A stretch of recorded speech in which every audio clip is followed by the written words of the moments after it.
Fascist বলতে কি বোঝায়? তারা আমাকে ফ্যাসিস্ট বলে। আমি সবাইকে অনুরোধ করব যে ফ্যাসিস্টের ডেফিনেশন কি এবং ফ্যাসিস্ট হিসেবে আমার সময় কি অবস্থা ছিল আর এখন ডক্টর ইউনূস কি কি করছে। ফ্যাসিস্ট খেতাবটা তো তারই পাওনা, সেই সাথে জঙ্গি, যত জঙ্গি সন্ত্রাসী সবাইকে সে মুক্তি দিয়ে দিয়েছে। এই সময় তিনি এখন আরেকটা কাজ শুরু করছেন, সেটা হলো কি, তার যে ওই যে মিথ্যা কথা তৈরি করে করে বাজারে ছাড়া, সোশ্যাল মিডিয়াতে ছাড়ার যে মেকানিজমটা আছে সেইটা এখন কাজে লাগাচ্ছে। এখন বসে বসে ওই অবৈধ ক্ষমতা দখলকারী সে যেটা কাজ করবে সেটা হলো ইউনূসকে আরো ক্ষমতায় দেখতে চাই, নির্বাচন না ইউনূসের ক্ষমতা। এখন যখন নির্বাচনের দাবি তুলছে, যদিও আমি পদত্যাগ করি নাই, আমি এখনো সংবিধান মোতাবেক ক্ষমতায় রয়েছি, সেখানে জোর করে সরানো হয়েছে, সেখানে এখন তার প্রচেষ্টা যে এমন ভাবে সে একটা জনমত সৃষ্টি করবে যার মাধ্যমে তারা প্রচার করবে যে না আমরা ইসে চাই, ইউনূসকে চাই, ইলেকশন চাই না, এই জাতীয় এগুলি সব তৈরি হবে নিজেরাই। ওখানে তার ওই মিথ্যা কথা বলার যে লোকগুলি ভাড়া করে অনেক টাকা দিয়ে বসে রেখেছে, সেখানে বসে বসে এই কথাগুলি তারা তৈরি করবে, এই কন্টেন্ট তৈরি করে করে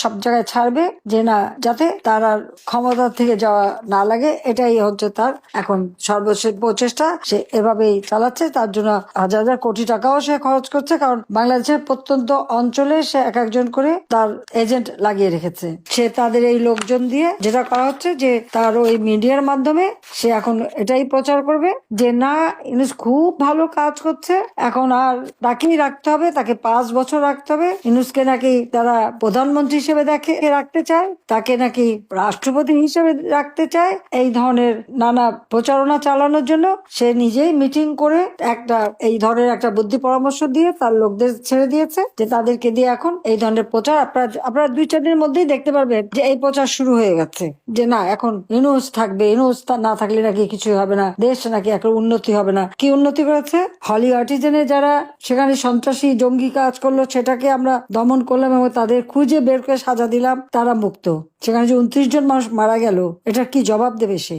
বিডিআরে বিদ্রোহ, গ্রেপ্তার করা হলো, মামলা দেওয়া হলো, বিচার করা হয়েছে, কিন্তু যারা আমাদের সেনাবাহিনীর সদস্যদেরকে বিডিআরে হত্যা করলো তাদের সবাইকে মুক্তি দিয়ে দেওয়া হয়েছে। তাদেরকে মুক্তি দেওয়া, তাদের জামিন দেওয়ার জন্য ব্যস্ত, কিছু দেওয়া হয়েছে, আরো দেওয়া হবে। কারণটা কি? 21শে আগস্ট গ্রেনেড হামলা করে আমাকে সহ আমাদের আওয়ামী লীগের নেতাকর্মী হত্যার চেষ্টা। হ্যাঁ, বেঁচে গিয়েছি আমি, কিন্তু আমার তো ওখানে 22 জন নেতাকর্মী আইভি রহমান সহ মারা গেছে, 700-800 নেতাকর্মী আহত, এখনো অনেকের শরীরে স্প্লিন্টার।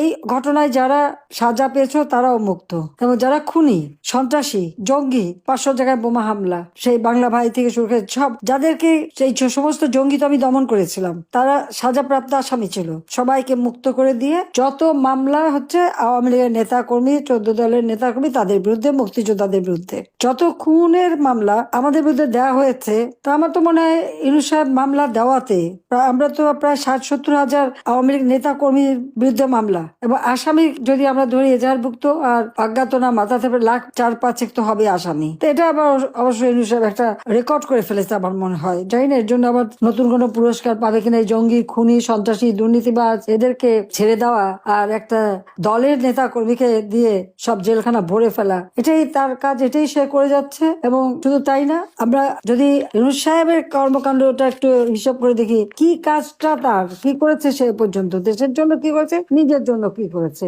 সেটা একটু আপনি হিসাব করেন। এমন এক ব্যক্তি আজকে ক্ষমতা আসলো এই সন্ত্রাসী কর্মকাণ্ড করে, যে নাকি শ্রমিক আদালতে সাজাপ্রাপ্ত আসামি, নিজের কোম্পানির শ্রমিকদের যে ফাঁকি দেয়, তাদের প্রাপ্য টাকা, যেন কোনো কোম্পানি প্রফিটের 5% শ্রমিক কল্যাণ ফান্ডে দিতে হয়, সে টাকা দেয়নি, তার বিরুদ্ধে মামলা করে। এক পর্যায়ে শ্রমিকদের সাথে নেগোসিয়েশন করে যে টাকাটা ফান্ড করে রাখার কথা, সেই ফান্ডে টাকাটা রাখি, পরবর্তীতে আবার ওই ফান্ডের থেকে 25 কোটি বা 26 কোটি হবে এরকম টাকা তুলে নিয়ে সেই টাকার থেকে শ্রমিক আন্দোলনের সভাপতি এবং সাধারণ সম্পাদক এবং তাদের আইনজীবী তাদেরকে ঘুষ দেয়। 3 কোটি টাকা করে শ্রমিক সেই আন্দোলনের যে সভাপতি, সেক্রেটারি তাদেরকে টাকা দেয়। এমনকি তখন যিনি অ্যাটর্নি জেনারেল ছিলেন তাকেও 12 কোটি টাকা নিয়ে সাথে ইউনূসের আবার এজেন্ট থাকে, সে যে কাজ করে তার লবিস্ট ফার্ম, এখানকে একজনকে সে ব্যবহার করে, তাকে দিয়ে লবিস্ট করা।